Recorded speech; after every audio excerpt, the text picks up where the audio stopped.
The rain began before supper, tapping softly against the small attic window, as if the sky itself wished to be let inside.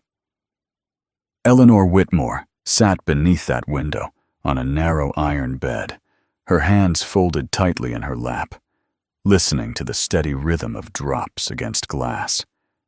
The sound was gentle, but it filled the room, because there was nothing else there to compete with it. No music, no laughter, no voices calling her name. From that window, she could not see the street where carriages arrived, or the polished front steps where guests were welcomed. She could see only the backs of chimneys and a thin slice of gray sky. If she leaned far enough, she could just make out the top branches of the elm tree that grew beside the house. It was the only tree she knew now. Below her, the house was alive.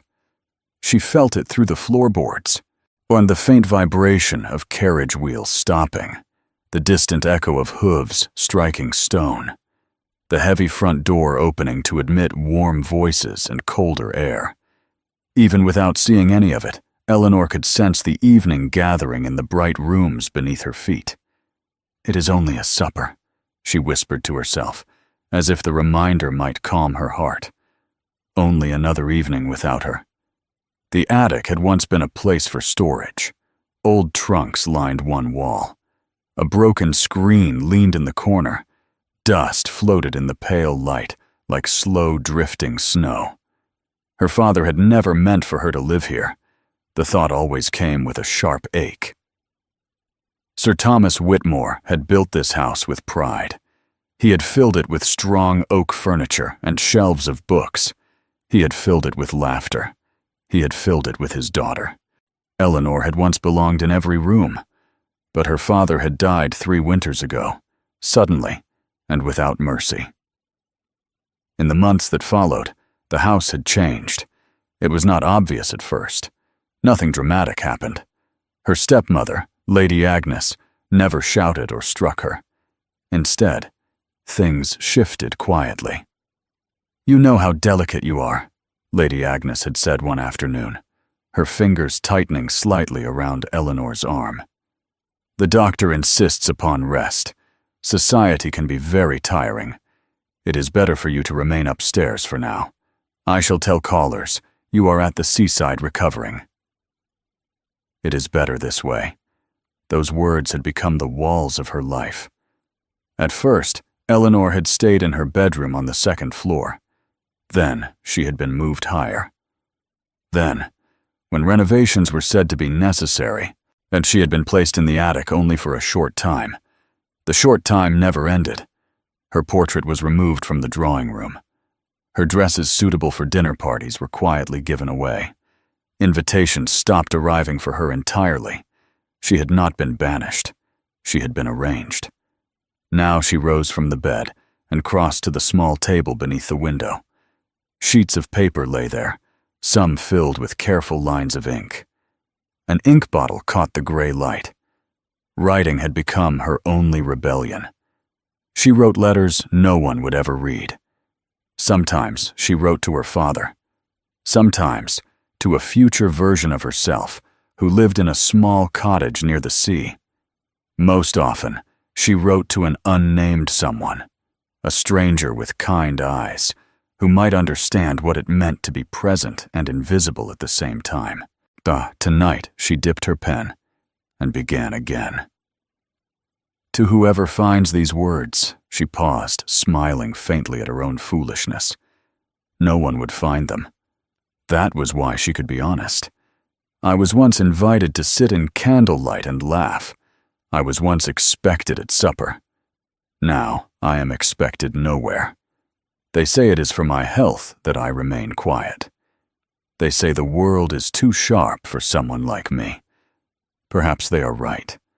But there is a difference between being safe and being alive. Her hand trembled slightly. She continued, "If you have ever felt placed on a shelf, not because you are broken, but because you do not match the room, then perhaps you will understand." When the letter was finished, she folded it carefully and reached beneath her bed for the small cedar box where she kept all the others. The lid barely closed, and she laughed softly. "There is no more room for you," she murmured to the new letter. Her gaze drifted to a leather trunk standing near the wall.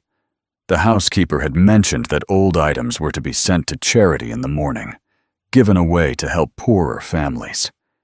Eleanor hesitated only a moment before crossing to it. The trunk opened with a low creak. Inside lay folded linens and a shawl that still carried the faint scent of lavender. She slipped her letter between two sheets and closed the lid. There. In the morning it would leave the house, and with it, her words. The rain continued into the night. The next morning dawned pale and uncertain. Eleanor woke to the sound of heavy movement below. She wrapped her shawl around her shoulders and cracked open the attic door.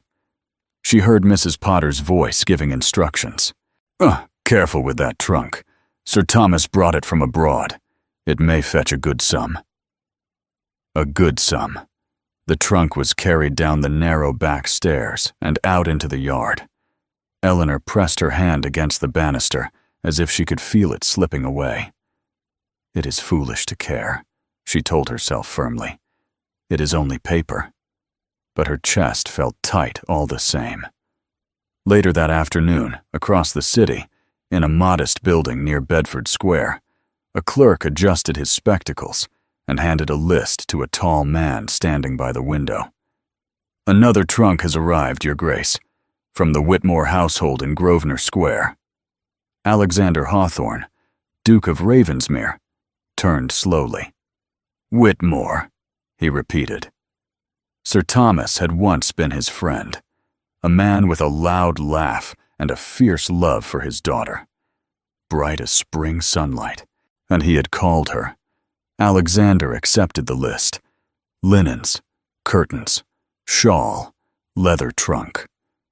"I will inspect it myself," he said quietly. A short time later, he stood alone before the trunk. He rested his hand on the worn leather before lifting the lid. Lavender rose faintly into the air. Everything inside was folded with care. As he lifted one sheet, a small piece of cream paper slipped free and fell back among the fabric. He picked it up. "To whoever finds these words." Alexander frowned slightly. The handwriting was elegant but unpretentious. He read the first lines. The room seemed to grow still around him. He read of being tucked away, of being spoken about rather than spoken to, of safety without life. His jaw tightened. He read the line again.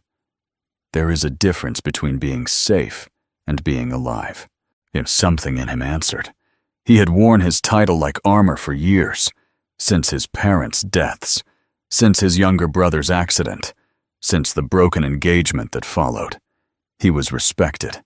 He was admired. He was alone. He folded the letter carefully. Sir Thomas's daughter, Eleanor Whitmore. He slipped the letter into his coat pocket. He would call upon Lady Agnes Whitmore, publicly, politely, as courtesy demanded. But he would not ignore what he had read. That evening, when Lady Agnes received his note accepting her supper invitation, she smiled with satisfaction. "Excellent," she murmured. "Charlotte must look her very best." "And Miss Eleanor?" the footman asked carefully. Lady Agnes did not hesitate. "Miss Eleanor remains too delicate for company. She will dine upstairs." At the top of the staircase, unseen, Eleanor had heard only fragments. Duke of Ravensmere, candles, blue silk. She retreated to the attic before hope could form into something dangerous. "What does it matter to you?" she whispered. "Who sits at supper?" Yet that night, as carriages arrived below and the house shimmered with light, a tall, quiet Duke stepped across the Whitmore threshold with a folded letter close to his heart. And above, at a narrow attic window, a young woman watched the glow of candlelight, never imagining that her hidden words had already begun to change her life. The Whitmore house glittered that evening with more determination than joy. Candles burned in every silver holder. The floors shone as if they feared judgment. Servants moved quickly, whispering instructions to one another, as if the wrong step might ruin everything. In the attic, Eleanor sat on her narrow bed and listened. She knew when the Duke arrived. The house changed when someone important entered. Voices lowered. Footsteps sharpened. Even the air felt tighter, as though the walls themselves were standing straighter. Mary came up later than usual with a small tray. "They near polished the silver till their arms gave out," she said in a rush. "And he's not what I thought a duke would be." Eleanor forced herself to sound calm. "And what did you think?" "Older," Mary admitted. "Louder. He's tall and quiet, not the sort who fills a room by shouting. He looks at things, as if he sees more than what's shown." Eleanor's fingers tightened around her teacup. "And does he seem pleased?" she asked lightly. Mary tilted her head. "He asked after you." The cup nearly slipped from Eleanor's hands. "After me?" "He said he remembered Sir Thomas speaking of his daughter. Lady Agnes said you were unwell and needed rest."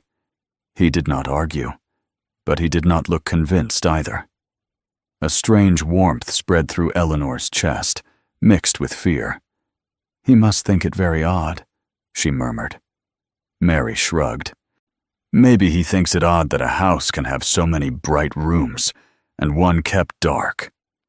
After Mary left, Eleanor sat for a long time without moving. He had asked after her. A man who did not need to notice her absence had noticed it. Below, Alexander moved through the evening with careful ease. He listened to Lady Agnes speak of charity and responsibility. He watched Charlotte play the pianoforte with polished grace. He answered questions when required, but his attention returned again and again to the upper floors. He waited for a moment when conversation shifted, then said lightly, "I had hoped to greet Miss Eleanor this evening. Sir Thomas once spoke so proudly of her." Lady Agnes smiled, smooth and practiced. "Poor Eleanor is too delicate for company. The doctor insists upon quiet. She is much improved, I assure you." "I am relieved to hear it," Alexander replied calmly. He was not relieved. Later, when the ladies withdrew, Alexander excused himself from the gentlemen's conversation and wandered down the corridor. He did not head directly toward Sir Thomas's old study. Instead, he paused near the narrow back staircase. It was dimmer here, less polished. He placed one hand lightly on the banister and looked upward. Somewhere above that staircase was the attic. He did not climb. Not yet. Mary appeared at the foot of the stairs, nearly colliding with him. "Beg pardon, Your Grace," she said quickly. He regarded her thoughtfully. "You serve the upper floors?" he asked quietly. "Yes, sir." "Does Miss Eleanor receive many visitors?" Mary hesitated only a heartbeat. "No, sir." "I see." He did not press further. Instead, he inclined his head and returned to the drawing room, but the letter in his pocket felt heavier than before. That night, back in his own townhouse, he placed Eleanor's letter upon his desk and read it again. The words no longer felt accidental. They felt meant. He drew a fresh sheet of paper toward him and began to write. To the writer of the letter discovered in a trunk bound for charity. You did not intend your words for me, yet they found their way into my hands. I cannot pretend I did not read them, nor can I return them to silence without reply. He paused only briefly. You wrote of being arranged to suit the appearance of a room. I know something of arrangement. A title may be a shield, but it can also be a cage. There are many who see me, sir, yet few who look. He wrote carefully, honestly, that if you are indeed the daughter of Sir Thomas Whitmore, then know this. Your father spoke of you with pride. It troubles me to imagine you believing yourself forgotten. He folded the letter without signing it with his full name, only his initials pressed into the wax. The next morning, he returned to Grosvenor Square under the excuse of discussing charitable matters. Lady Agnes received him in the morning room, pleased by his attention. They spoke of totals and donations and future events. When tea was brought in, Mary followed behind the footman. As she turned to leave, Alexander stepped slightly aside, shielding his movement from Lady Agnes's view. "There is someone in this house," he said quietly, offering the sealed letter, "who should know she is not invisible." Mary's eyes widened. "Miss Eleanor," he added softly, what Mary swallowed and slipped the letter into her apron. "I will see it done," she whispered. Upstairs, Eleanor was staring out of her small window when Mary burst into the attic room, breathless. "There's a letter for you," she said. Eleanor's heart stumbled. "A letter?" she repeated faintly. "From the Duke." For a moment, Eleanor could not move. Then she reached out and took the envelope with trembling fingers. The seal was simple, the paper thick and fine. She broke the wax and unfolded the sheet. As she read the first line, heat rushed to her cheeks. He had read it. Shame flickered through her, but it did not last. His words held no mockery, no pity, only understanding. "There are many who see me, yet few who look." Her eyes blurred. By the time she reached the line about her father's pride, the tears slipped silently down her face. Mary hovered near the door. "Is it dreadful?" she asked anxiously. Eleanor shook her head. "No," she whispered. "It is the opposite." She pressed the letter to her chest and closed her eyes. For the first time in 3 years, she did not feel entirely alone. "I must answer him," she said suddenly. Mary grinned. "I thought you might." They found better paper from the steward's supplies and fresh ink. Eleanor sat at her small table, her pulse racing. "To the gentleman who found what I never meant to send," she wrote. "I scarcely know how to answer you. I believed my words would vanish into dust. It seems they have instead found a reader who understands them more than I expected." She paused, choosing honesty again. "If you knew my father, then we are not strangers." He spoke often of a man who disliked flattery and valued thought.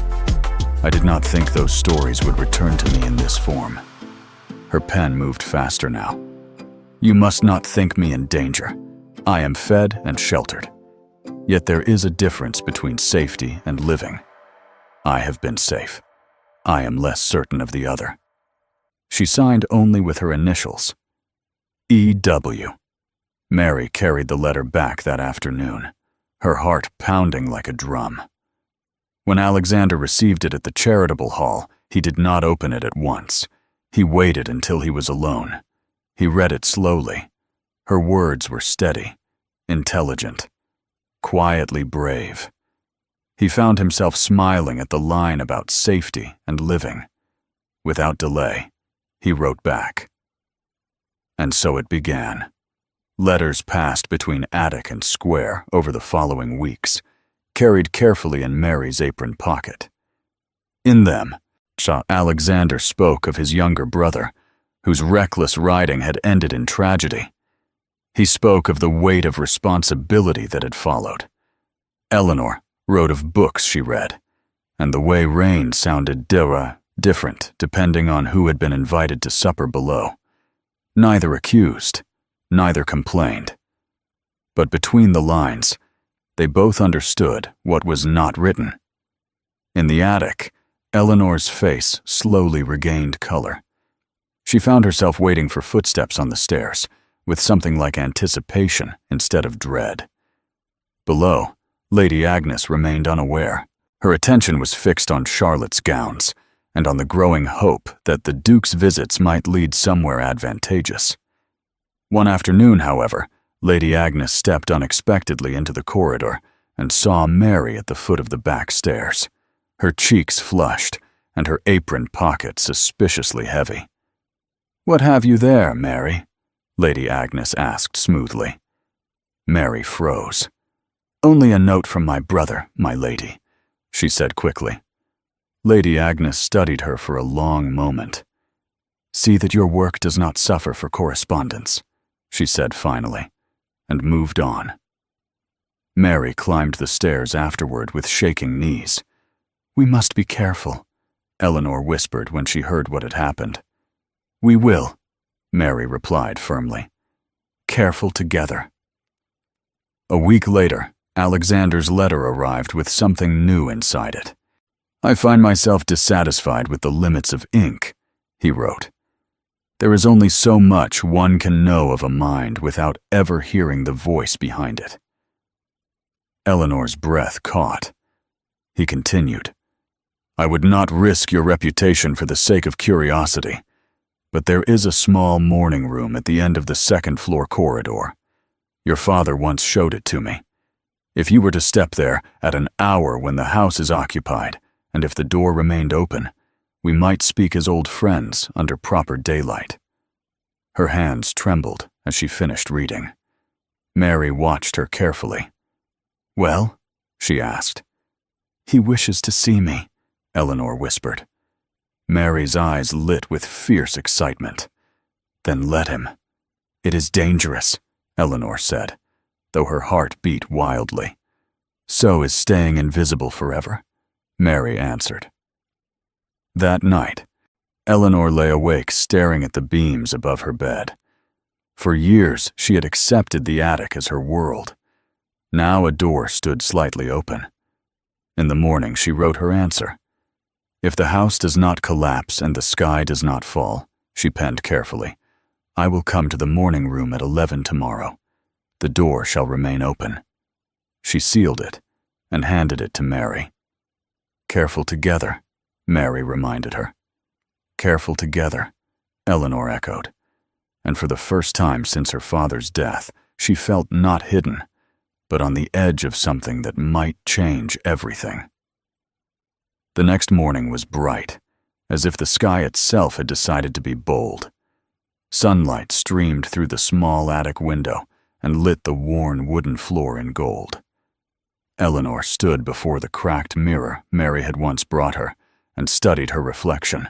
Then she had chosen her best gown, soft green muslin, a little out of fashion, but still graceful. Mary had brushed her hair until it shone and tied it back with a ribbon that had not been used in years. "You look like someone who belongs downstairs," Mary said firmly. Eleanor gave a nervous smile. "I have not belonged downstairs in a very long time." "You do now," Mary replied. At 10 minutes before 11, the house below burst into its usual late-morning chaos. The butcher's boy arrived. Cook began shouting about missing flour. Mrs. Potter argued with a delivery man at the front door. Lady Agnes was occupied in the parlor with the dressmaker fitting Charlotte's new gown. It was the perfect moment. Mary took her position at the bend in the corridor with a basket of folded towels. "If anyone comes," she whispered, "I will cough twice."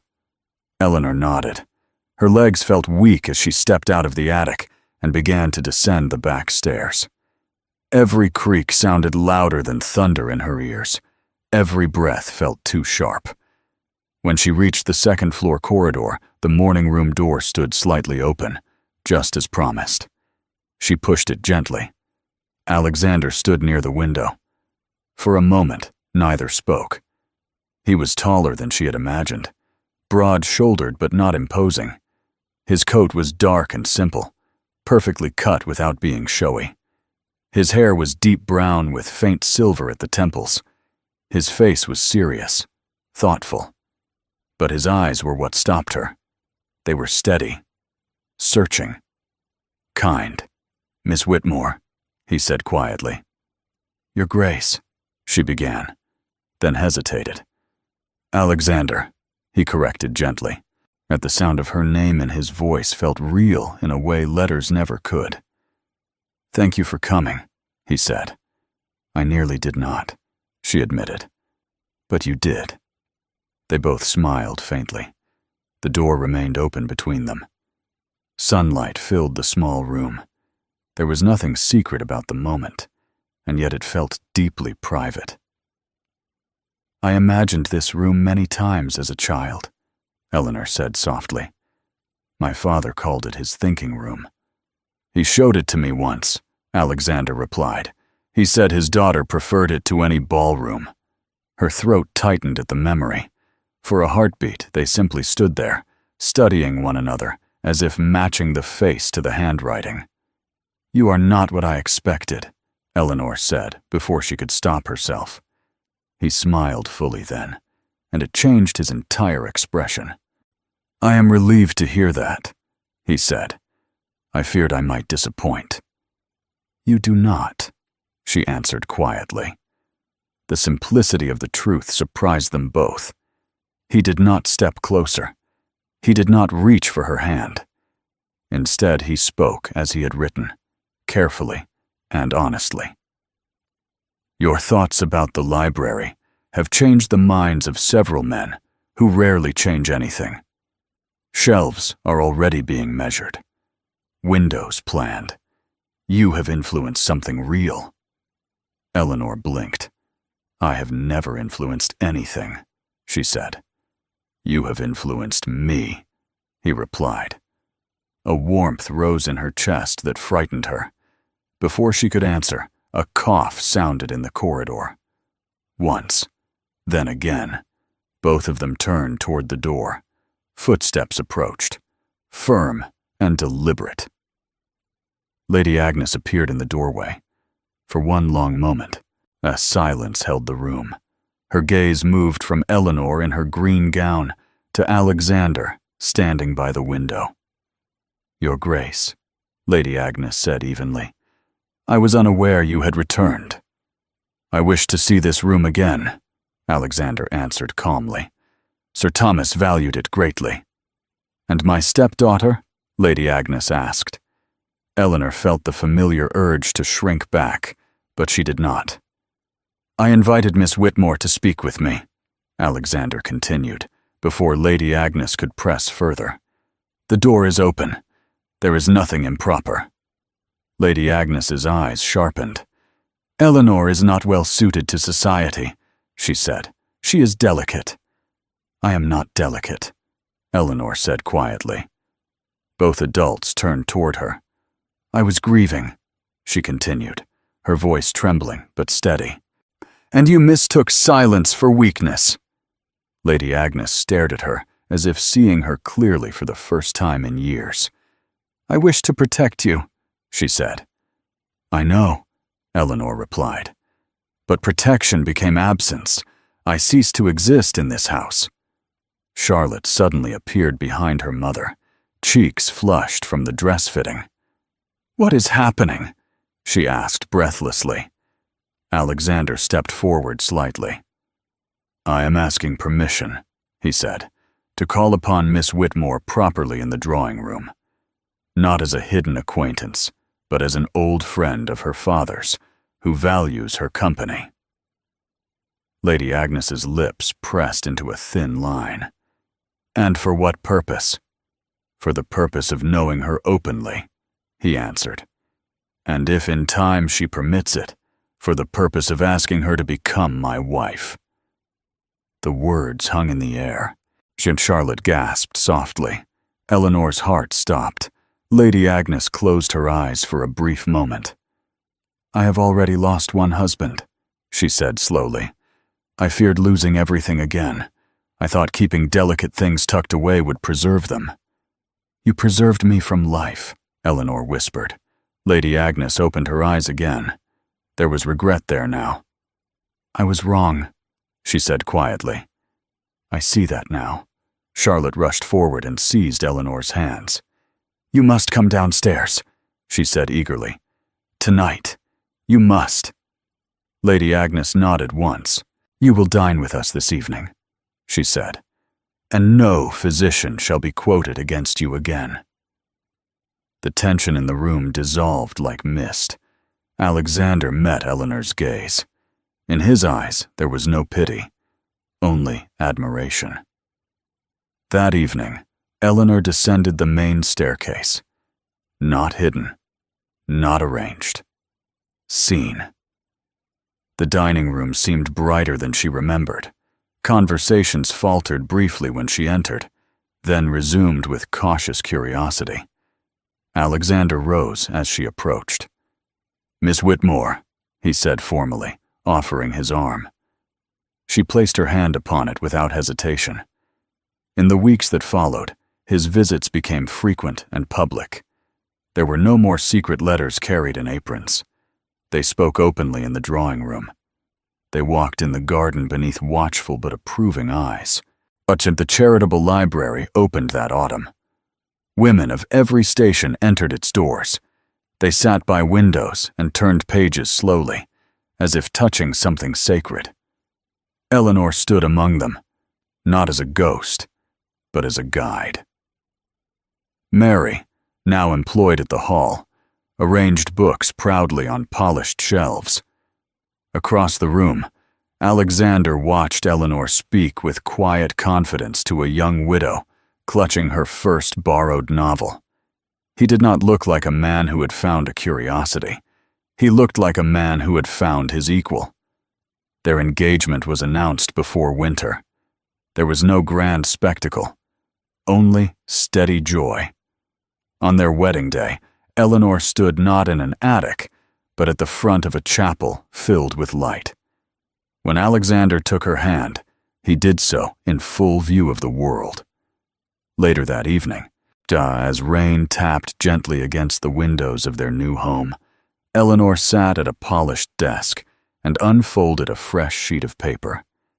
She wrote not to an unnamed stranger, but to the young woman she had once been. You believed love was over when you were sent upstairs.